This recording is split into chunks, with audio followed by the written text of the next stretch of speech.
To be a modern socialist country in 2049. Prosperous, strong, democratic, culturally advanced, harmonious, and beautiful. An ambitious goal set by the Communist Party of China. What is the essence of this goal? What does each term foreshadow? What impact will it all have on the world? Institutions, development models, multiple risks. What are the long-term challenges? And what about unexpected events or sudden problems? How to deal with uncertainty, especially over 3 decades? There are no easy answers, but the questions are vital. Watch our special series on Closer to China, China 2049, Opportunities and Challenges.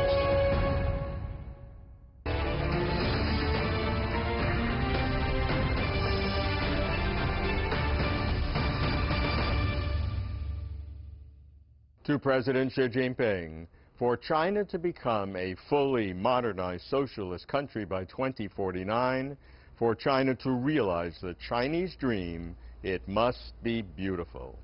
Beautiful means environmental protection leading to ecological civilization. A critical test is sustainability. After years of relentless economic growth, led by unrestrained development of heavy industry, China's environment was devastated. Air, water, and soil pollution were near the tipping point. Finally, the Chinese government declared war on pollution, introducing green initiatives and enforcing environmental laws. Progress, though uneven, was being made. But then, the outbreak of the novel coronavirus monopolizing China's attention and absorbing national resources. The origin of the epidemic was traced to a wet market in Wuhan, where meat was sold alongside live animals. Will this disaster enable China to ban permanently the sale of wild animals, bushmeat, a move that would also protect biodiversity? Will such unsanitary and unsustainable use of wildlife serve as a wake-up call? We explore how China can be a beautiful country to be closer to China. Wuhan, the capital city of Hubei province, known for having the largest number of higher education institutions in China, 52, and for being a transportation hub, and for its defining dish, rugan mian. But now, sadly, tragically, since the coronavirus outbreak late last year, Wuhan is now known as the epicenter of the epidemic. Too many tragic stories have been told. The COVID-19 outbreak is thought to have originated in wildlife sold at Huanan seafood market in Wuhan in early December last year, triggering a massive rethink by authorities on how to manage the wildlife trade. Before it was closed on January 1st, Huanan seafood market offered 30 species of animals for sale as food. This is not the first time we've seen a coronavirus epidemic. SARS in 2003, MERS in 2012, and now COVID-19 in 2019. 3 times thus far in the 21st century, novel coronaviruses have emerged that could potentially cause a deadly pandemic. These epidemics have sickened and killed thousands, seemingly attacking every 8 to 10 years. Well, watching so many people getting sick and die every day deeply saddened everyone in the country. This time, we have to do something. We have to do something not to let this ever happen again. At the end of January, the Chinese government issued a temporary ban on the wildlife trade to curb the spread of the virus, and in early February began a widespread crackdown on breeding facilities. However, public calls for profound new thinking shifted the government mindset from regulating the utilization of wildlife to its protection. So the reason I am doing the interview via WeChat, which is very unusual for Closer to China, is because our guest is quarantined because of the novel coronavirus. It's a whole of society effort, so we're all supportive of it. So I'm looking forward to doing the interview via WeChat, and who knows, maybe it'll be a new standard for us. 你好, 你好. Hi, Robert. 非常高兴见面. Okay, as one of the main experts and advocates What's the history of China's laws and regulations with respect to the protection of wildlife? We had our first wildlife conservation law in 1988. At that time, the basic idea of the law was to conserve animals for utilization, which is understandable because China had a long history of utilizing wildlife as food, as medicines. Later, with increased knowledge and better understanding to ecosystem services, the tone of the law changed to conservation first with regulated utilizations in 2016. Naturally, the cost of violation is low. I guess the reason is that to many people it is unclear what the wildlife has to do with us. Why do we protect the wildlife? This epidemic actually played an important role to educate people the importance of protecting the wildlife and respecting the nature. Otherwise, they pay back badly. Compared to the previous revision of the law, what aspects will be amended and improved this time? We are very glad to see that on the 24th of February, the National People's Congress adopted a decision on banning wildlife trade and abolishing wildlife consumption. This was the first step. The next one will be revising the relevant laws to make this ban a permanent one. Popular internet celebrities, for example, the Huaneng brothers from Guangzhou, Jiangxi province, became famous for filming the process of farming and eating bamboo rats. Now, other underdeveloped areas are hoping to enrich themselves through bamboo rat farming. In fact, there is a mature farming sector of bamboo rats. Would an outright ban of the trade in wild animals in response to the coronavirus outbreak harm the legitimate interests of those farmers? How to balance among conservation, sanitation, and commerce? I have heard of Huaneng brothers. I actually tried to contact them to discuss whether it's possible for them to seek other businesses as an alternative. Well, I fully agree. It is important to balance the needs of people and conservation at the same time. In fact, this was the main topic that I have been working on in the past 20 years. However, there's one thing people need to know about farming wildlife as food, which is quarantine. The fact is, there's no standards for wildlife quarantine, especially qualified for food.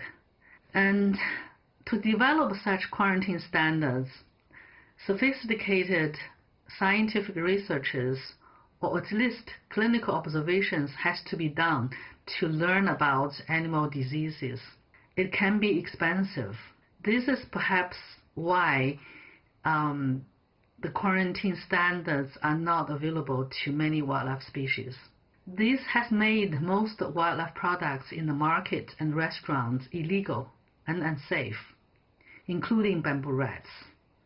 In addition, with the influence of coronavirus epidemic this time, many people who had used to eat wildlife already said they will not do so in future. So I assume that the demand, the market for wildlife as food will decline. This is perhaps a good time to phase out this business. In the Congress decision, it was mentioned that the government should provide financial support to farmers like Huaneng brothers to seek alternatives. I think the society should also join the force to support poorer farmers for alternative livelihoods. Supervision, inspection, and law enforcement should be strengthened to ensure that wildlife trade markets are banned and closed. What supporting regulations related to the law are needed? One main complaint at the present is the weak capacity of the law enforcement. The capacity is actually an indication of how much attention the government paid to the wildlife conservation. This will not happen overnight, but I think attention is raising from the government. It will happen. Of course, the independent supervision is also important to make sure that the responsible departments, such as forestry and grassland, are doing the job. In the meantime, there is an increasing interest from the public to participate in voluntary supervision, especially now people better understood how important wildlife conservation is to people. While the coronavirus epidemic has brought great suffering and widespread fear, it has also swiftly pressured China to reevaluate its relationship with wildlife and, moreover, with the environment. The past decade has been a roller coaster ride for China's environmental protection. The Copenhagen climate talks in December 2009 was a disastrous failure. After a brief holiday break, recriminations peaked in the new year, especially regarding China. At the dawn of the previous decade, in early 2010, China's environmental protection record was cause for concern. Figures from China's first national pollution survey were released jointly by the Ministry of Environmental Protection, the National Bureau of Statistics, and the Ministry of Agriculture. The results made for dispiriting reading. Since then, the consequences of pollution have become more apparent. However, lessons were learned. China has set out on a transformative journey to tackle pollution. The country's commitment to environmental protection was enshrined in the restructure of the state. Oversight is the buzzword for China's environmental protection.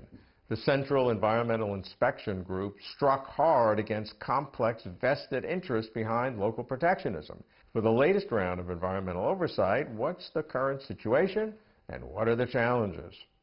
The central level oversight basically gives central government a great power to gather information of local behavior. Now the central government is replacing local government as a law enforcement agency for a short period. When the oversight team came, it led to uniformed reaction at the local level. A lot of enterprises were shut down. So this uniformed reaction is very effective in reducing pollution, but also it affects economic activity and economic growth. To my mind, it has to be a short-term event, but this oversight has some advantages. Basically, let people to realize environmental protection is serious, especially the attention of the central government cannot be neglected anymore. The central authorities initiated nationwide inspections of ecological and environmental protection in January 2016, and the results have been remarkable. We've seen dramatically fewer heavy smog days, and the destruction of nature reserves has been contained. These efforts have been acknowledged by the central government and will continue. The first round of targeted inspections and reassessment campaigns addressing both the symptoms and the root causes has been concluded. Symptoms refers to issues of law observance. In some places, under a policy called Yi Dao Che, or one rule fits all, the closure of enterprises resulted in collateral damage that hurt the economy. So the second round will tackle the root causes, address the problems identified in the first round, and step up capacity building in infrastructure, more sewage treatment plants, for example. In addition, local green industries will be further assessed and industrial parks upgraded. In the long term, it will address a contradiction between environmental protection and sustainable development. In China, the term 9 dragons rule the waters, Zhoulong Zhisui, has long been used to refer to the fragmented roles for managing the environment. But that type of bureaucratic fragmentation has become history. How has China restructured ministries to better protect the environment? For many years, China's environmental protection or natural resource management had been hindered by fragmented governance structure. So many line agencies cover different natural resources. A lot of natural resources are governed by different sectors, such as forest ecosystem, grassland ecosystem are governed, supervised by forestry agency, by agriculture agency. Our ocean is governed by ocean administration. These agencies serve both as owner of the natural resources, also regulator of the resource management. Now we can see the situation improved a lot. Now, Ministry of Ecology and the Environment consolidated all the environmental regulation responsibilities. So became the sole regulator of all these different environments and the natural resources and the ecosystems. In March 2018, the concept of ecological civilization was added to the Chinese constitution, and sweeping ministerial reforms soon followed. Moreover, to realize the centenary goal of becoming a fully modernized socialist country by 2049, China now prioritizes environmental protection leading to ecological civilization, highlighting the key policy of sustainability.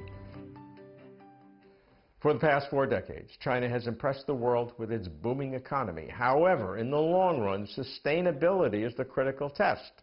In your opinion, what is the relationship between economic growth and environmental protection? Should it inevitably be contradictory? Moreover, what's the meaning of green economy? Basically, sustainable development is a term originated in the 70s and the 80s, addressing the issue raised in developed countries. So in the 60s and the 70s, the developed world had phenomenal economic growth. But environmental damage, natural resource degradation also reached historical height. The society, the world would like to come up with a set of agenda to correct the trend of environmental damage, ecological degradation.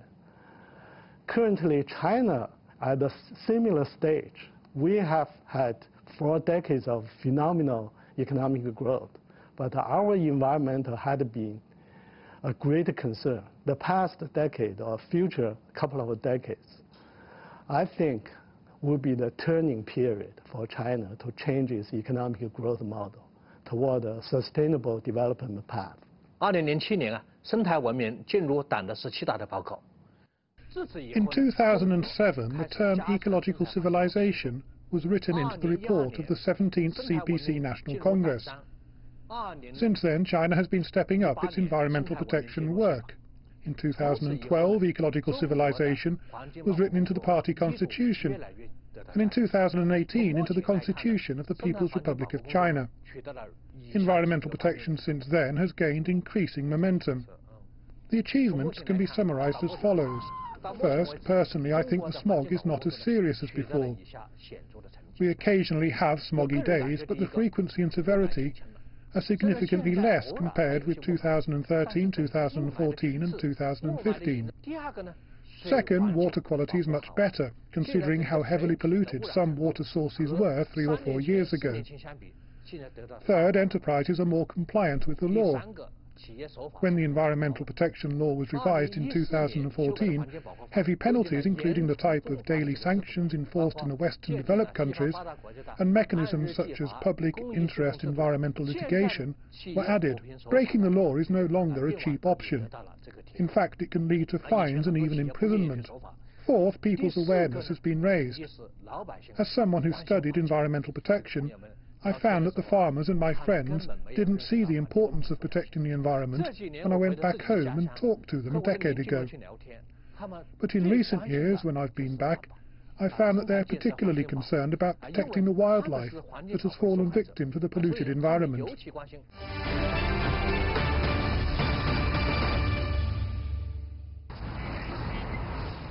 Sustainable development of the environment is a global concern.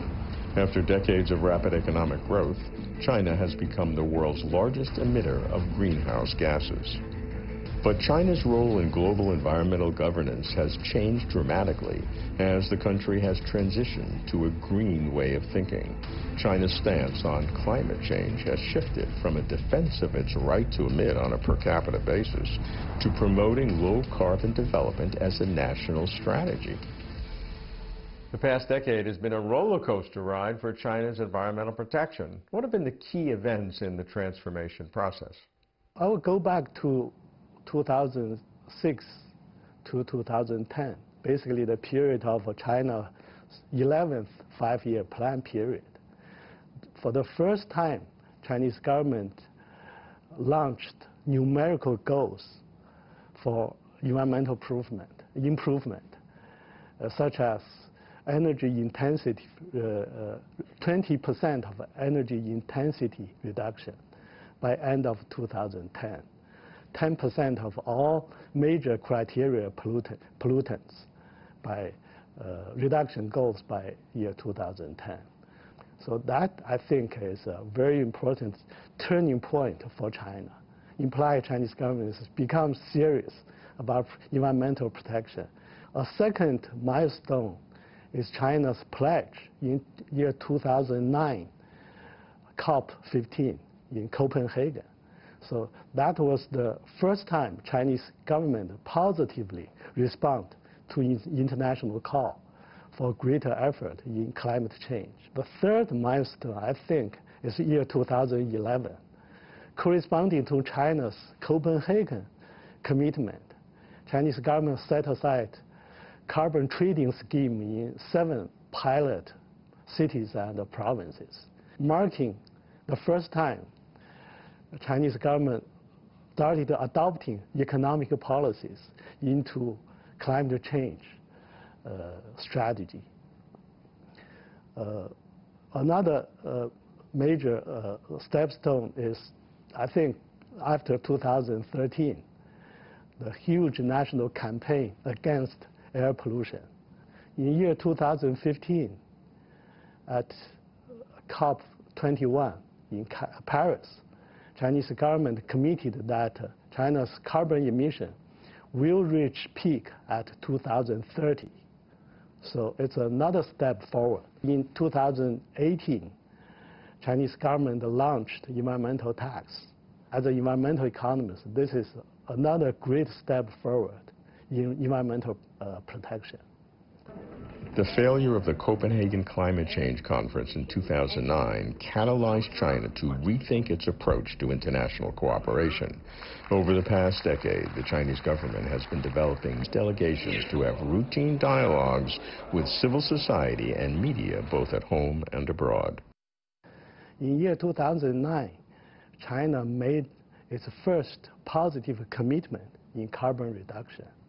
So that marked a major change of China's role in global climate change arena. In year 2015, China is among major emission countries to make its NDCs. In the meantime, United States backed off.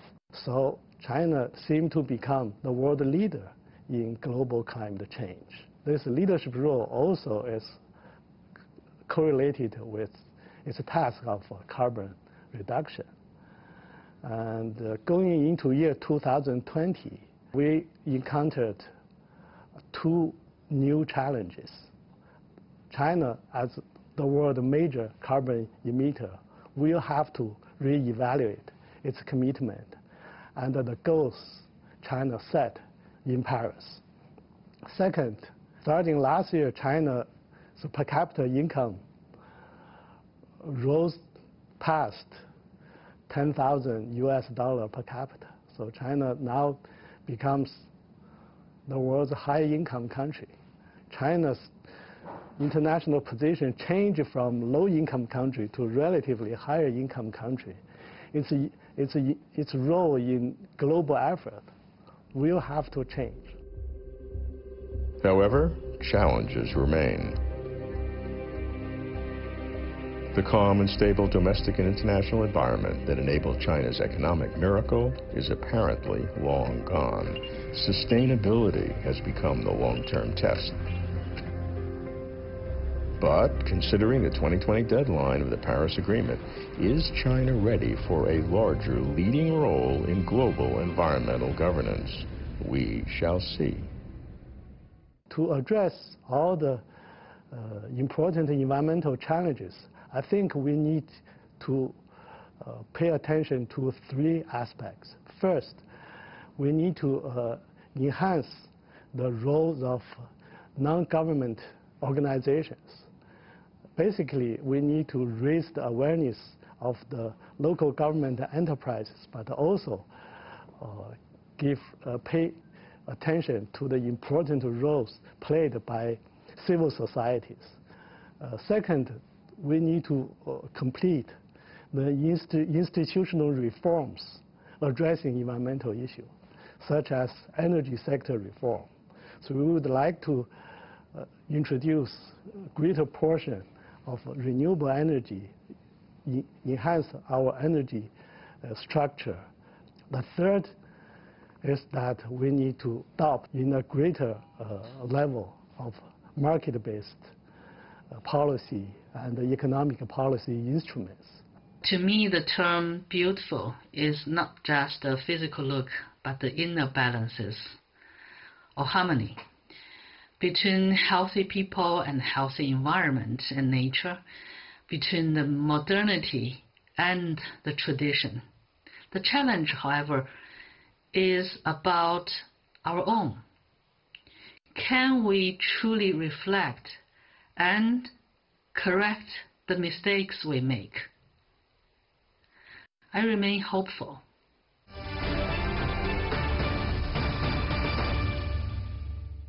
China's path to 2049 to construct a beautiful country that prizes ecological civilization and promotes sustainability is a transformative journey. But it is not a linear journey. This is why commitment and persistence are essential. China's battle against the novel coronavirus is now part of that journey. While China's whole of society mobilization is astounding, lessons are also being learned. Correcting errors, the party says, is its hallmark. Authorities say they will improve systems of information collection and feedback, error correction, and decision-making. If so, future historians may see this epidemic as a turning point in worldwide efforts to contain outbreaks of novel diseases and stop their spread. History may well thank China for pioneering how to deal with virulent contagions in a globalized world. President Xi states that the Chinese dream is the great rejuvenation of the Chinese nation. Protecting the environment and developing ecological civilization is now one of the 5 pillars of the struggle for the new era. On the road to China 2049, we watch the environment to be closer to China.